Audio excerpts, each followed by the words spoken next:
Bueno, muy bien. Una vez finalizadas las exposiciones de los disertantes y el testimonio del productor invitado, abrimos el espacio para preguntas. Desde ya agradecemos las preguntas recibidas y así que vamos a comenzar con la primera, para la doctora Carolina Viñoles. La pregunta es, para hacer el acostumbramiento de los terneros a comer suplemento antes de hacer el creep feeding, ¿qué método recomienda? Bueno, muy buenas tardes a todos y muchísimas gracias por la pregunta. Bueno, nosotros probamos diferentes estrategias durante todo el periodo. Sin lugar a dudas que fue mencionado durante la presentación, el hecho de traer a los terneros, ponerles un puñado de ración en la boca, ayudarlos a olerla y de ofrecérsela junto a sus madres, son las formas que nos resultaron más efectivas. De hecho, en las últimas etapas de experimentación, lo que hacíamos era traer vacas externas en baja condición corporal y durante una semana, 10 días, enseñarlas a comer a los hijos con las madres y después esos terneros ingresarlos para enseñar a comer a los terneros experimentales. Y de esa manera era la forma más sencilla que teníamos de que el ternero se arrimara y comenzara a probar la ración. Como dijimos antes, el ternero a esa edad de 2 meses, 70 kilos, lo que prefiere es tomar la leche de la vaca y nosotros queremos enseñarlos a comer y particularmente cuando estamos pensando en aplicar el destete temporario, los queremos enseñar a comer antes y bueno, y está toda esa ansiedad porque los terneros aprendan a comer y aprendan a comer bien y esto lleva un tiempo, porque realmente el ternero no está interesado en otra cosa que no sea la leche a esa altura de su vida. Entonces, un estímulo muy relevante resultó ser ese, ¿no? Enseñarlo a comer con las madres, unos pocos terneros y después incluirlos al área de suplementación y ahí traer a todo el rodeo y que comiencen a ingresar junto con los terneros ciñuelo, de alguna manera. Bien, gracias Carolina. Una segunda pregunta para ti también. Es sobre si la suplementación del creep feeding fue diaria o en autoconsumo. Bien, cuando hicimos los experimentos con raciones peleteadas 18 y 21% de proteína y de DGS, los hicimos en forma diaria. En el momento en que probamos con el afrechillo de arroz, fue ahí que hicimos en autoconsumo, y creemos que no fue el autoconsumo, porque en definitiva se recargaban 3, 4 veces por semana los comederos con poca cantidad, obviamente, ¿no? Porque en verano y además un suplemento que tiene alta concentración de grasa no es recomendable poner mucha cantidad. Pero en definitiva, solamente probamos el autoconsumo utilizando un suplemento que no nos funcionó. No lo podemos asociar a la metodología de administración, estamos convencidos de que es el tipo de suplemento que, a pesar de que cumplía con los requerimientos mínimos de proteína y de nutrientes digestibles totales, la cantidad de grasa del afrechillo en un ternero lactante creemos que tuvo un efecto negativo y que terminó hasta reduciendo el consumo total de nutrientes del ternero y por eso tuvimos un impacto peor, digamos, que comparado con el grupo control, una tasa de ganancia más baja que el grupo control.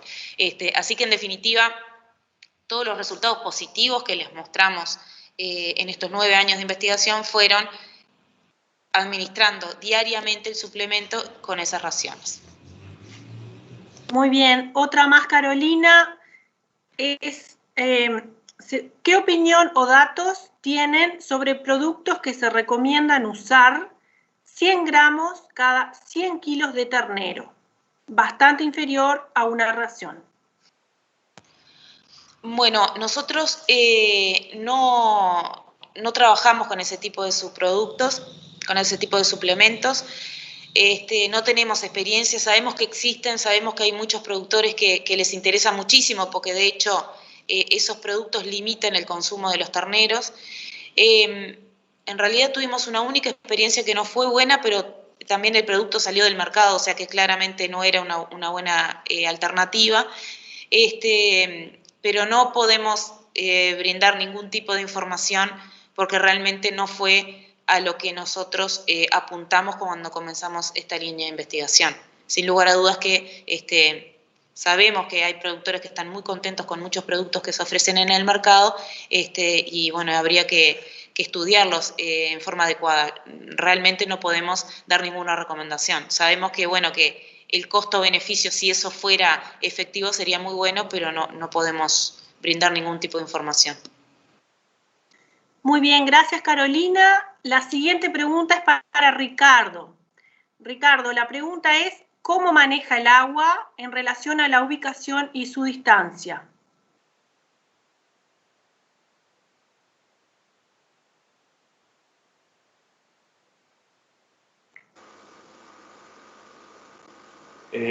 Buenas tardes a todos, un gusto. Gracias por invitarme a compartir este tan valioso material para los productores. Digo,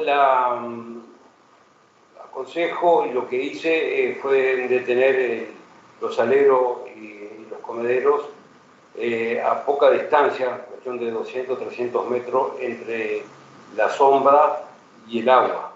Eso que nos permite un mayor acostumbramiento también, ya que vengan al salero, las bateas, y en verano procuran la sombra, tienen el producto para consumir y enseguida el agua.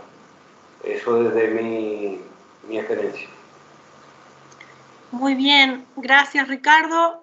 Hay otra pregunta que va para Fabio Montosi.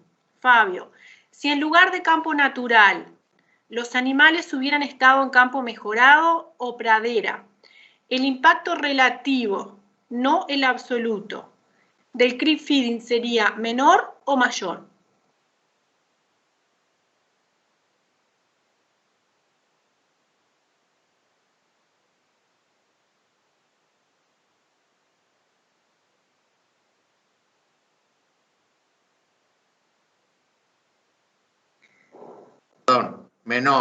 Menor.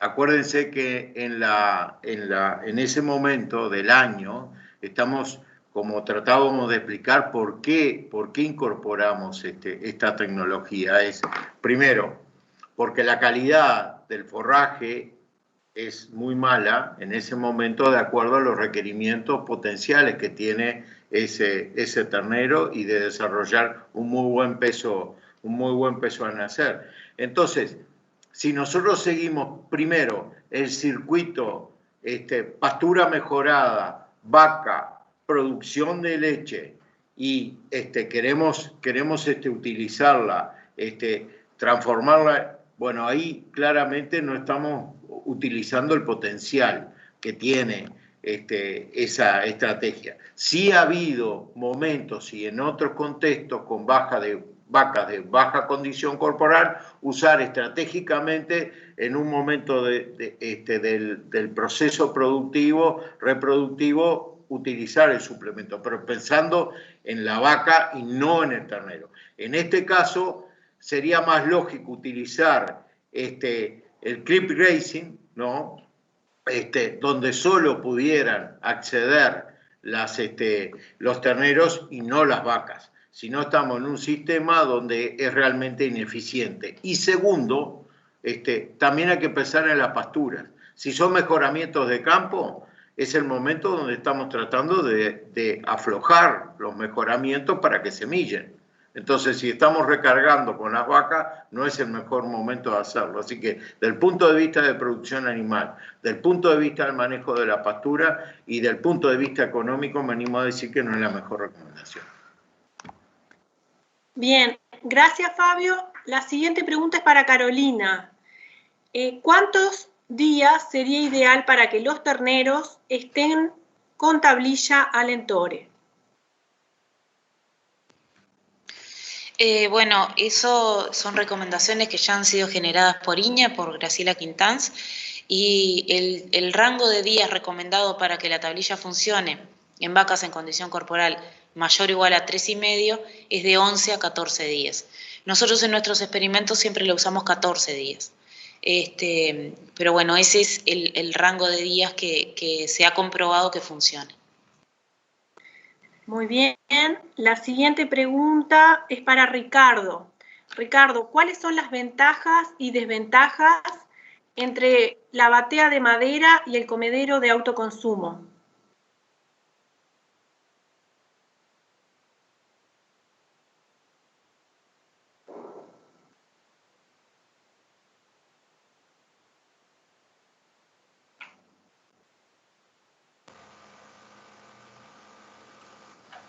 Las ventajas del autoconsumo es un mejor aprovechamiento del producto, por estar resguardado de las inclemencias del tiempo, y también considero de que queda de una forma más prolija y no se desperdicia tanto producto como puede ser sin techo y únicamente con la batea de madera. Muy bien, muchas gracias Ricardo.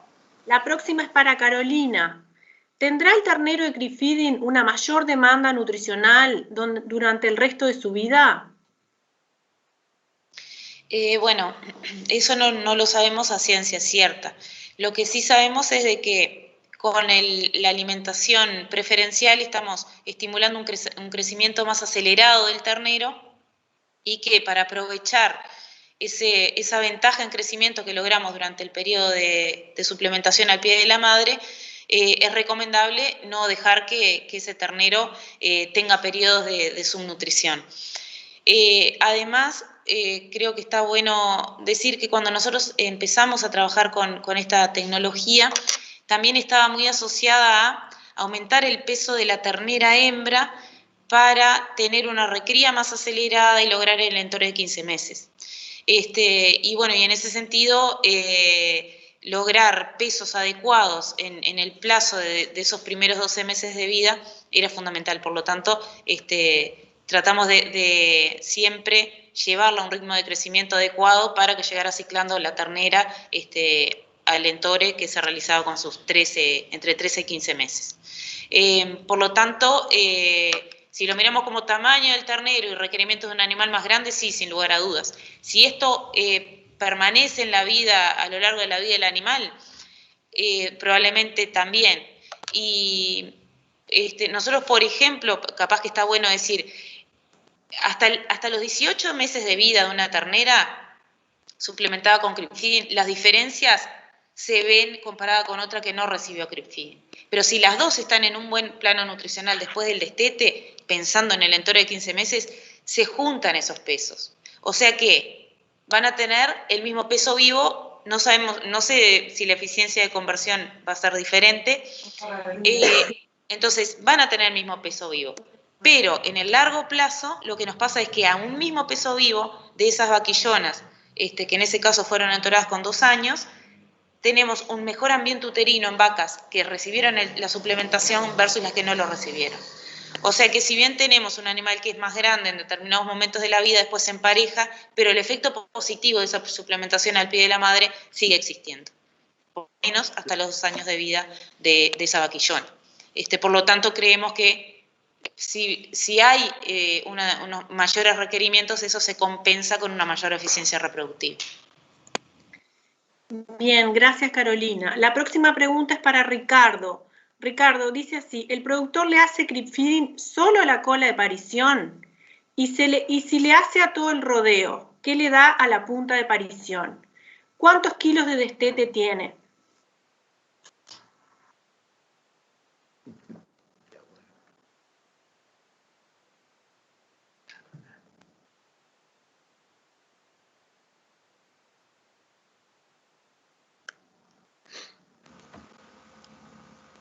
Digo, el creep feeding yo recomiendo que sea a todo el rodeo. Lo que sí se le puede hacer a la cola de parición es a poner otro comedero de autoconsumo y ponerle una ración entre 18 y 21% para ayudarlo a que trate de emparejar con la cabeza de parición y para que cuando llegue el invierno, que posiblemente esa cola de presión haya que seguir suplementándola para que siga con su crecimiento normal, ya tenga la mansedumbre, sepa comer y los beneficios que le aporte CRIP-Feeding. Pero la recomendación es para todos los rodeos. Muy bien, gracias Ricardo. La siguiente, Carolina, ¿qué producto usaron para los terneros? Bueno, como les contamos, usamos diferentes productos. Los que nos funcionaron mejor y que fueron las que tuvimos mayores tasas de ganancia y mayor consumo y mayor eficiencia de conversión fueron las raciones peleteadas de 18 a 21% de proteína. También vale aclarar que cuando utilizamos esas raciones de 18 a 21% de proteína peleteadas, las utilizamos al 1% o ad libitum, que es ese kilo 200 que vieron que consumían en promedio los terneros. Cuando utilizamos el de DGS, granos secos de destilería con solubles de maíz, que tenían un 23% de proteína cruda digestible, recuerdan que es un subproducto sometido al calor y entonces es muy importante hacerle la proteína digestible porque se forman unos compuestos que son indigestibles y nosotros tenemos que saber cuál es la que se digiere. Pero allí lo que hicimos fue limitar la cantidad de DGS a un 40% de los requerimientos que tenía el ternero para llegar a 1,2 kg de ganancia por día. Y por eso también consumieron menos.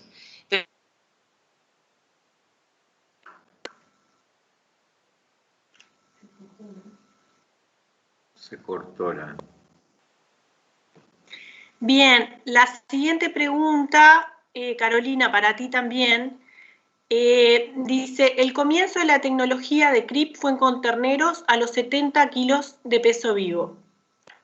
¿Se puede realizar el manejo con animales más pequeños aún? Y sumamos otra pregunta que dice, ¿por qué no hacer o por qué no arrancar el CRIP antes, a los 30 a 45 días de vida, y hacer un destete precoz a partir de los 60 días?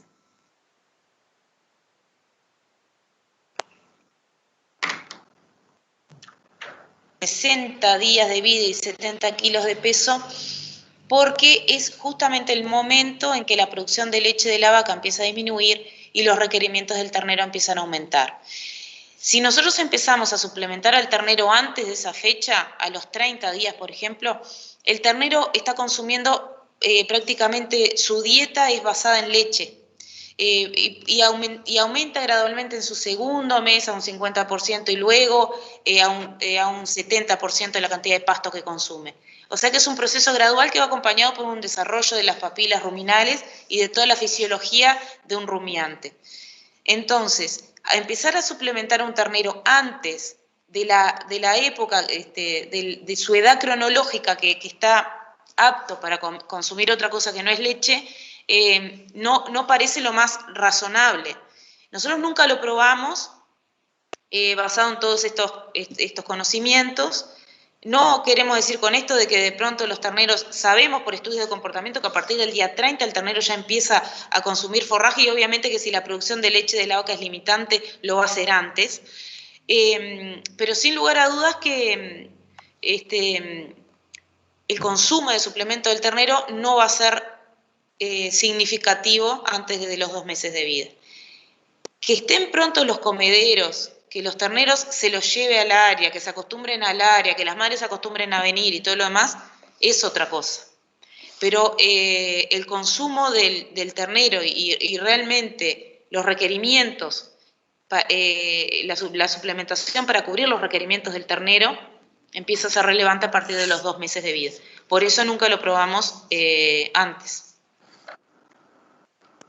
Bien, gracias Carolina. Y la última pregunta es para Fabio y dice, ¿hay algo de información sobre CRIP Grazing? Sí, la hay. Quisiera hacer 2 comentarios antes. Una, cuando uno aplica esta tecnología y si uno es criador, ¿no? Quiere capturar el negocio al peso al destete, ¿sí? Pero ya generó un animal que lo siga él o lo siga otro productor, llámese recreador, invernador o en un contexto de ciclo completo, ¿no? Esos 30, 40 kilos que se ganan, que pueden llegar a ser más con una vaquillona, ternero de vaquillona, son clave en un sistema productivo, fundamentalmente para pensar en no pasar el tercer verano de vida sobre una pastura mejorada con un novillo pesado.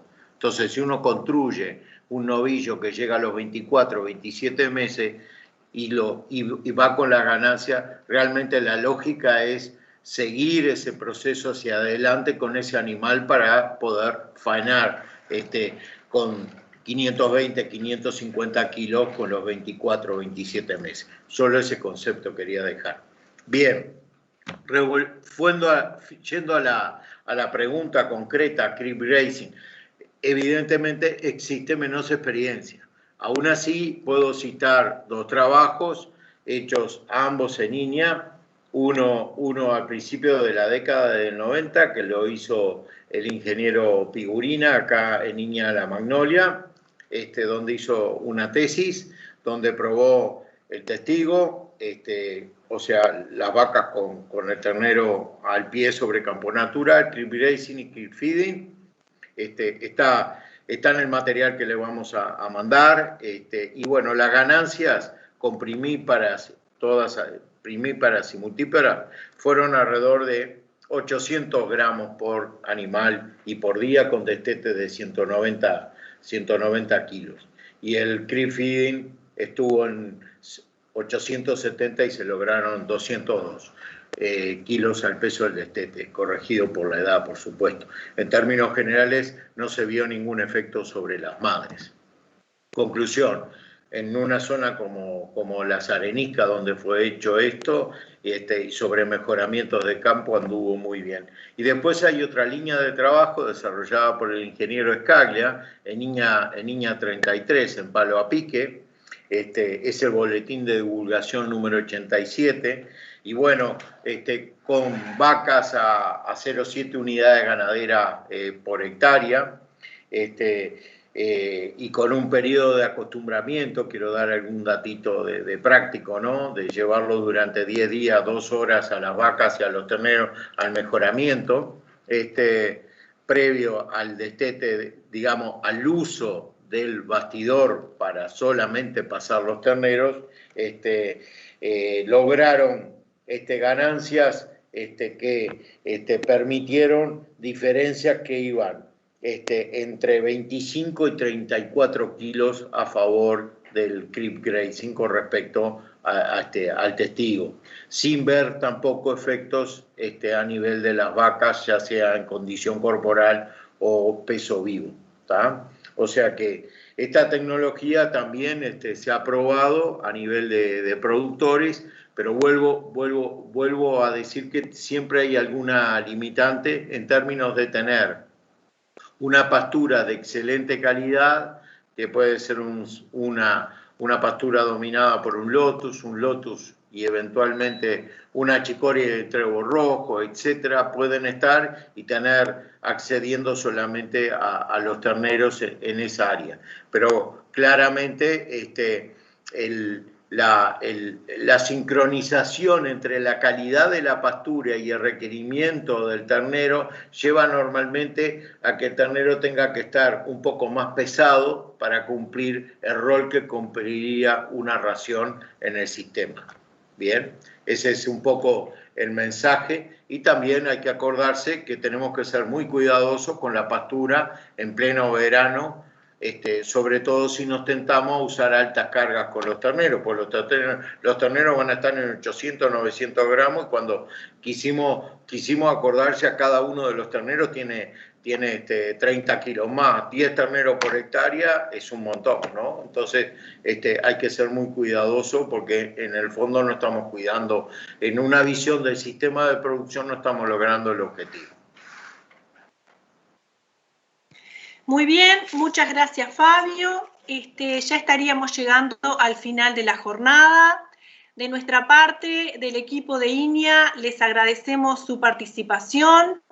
Queremos hacer un agradecimiento especial a los productores que han participado y han aportado su información, especialmente a Ricardo Igarzábal, que compartió con nosotros su experiencia y su testimonio, así como otros productores del grupo Masoyer, y también a otros asesores y técnicos privados que participaron con sus comentarios, con sus sugerencias y opiniones y contribuyeron en aspectos claves que se presentaron hoy en la jornada.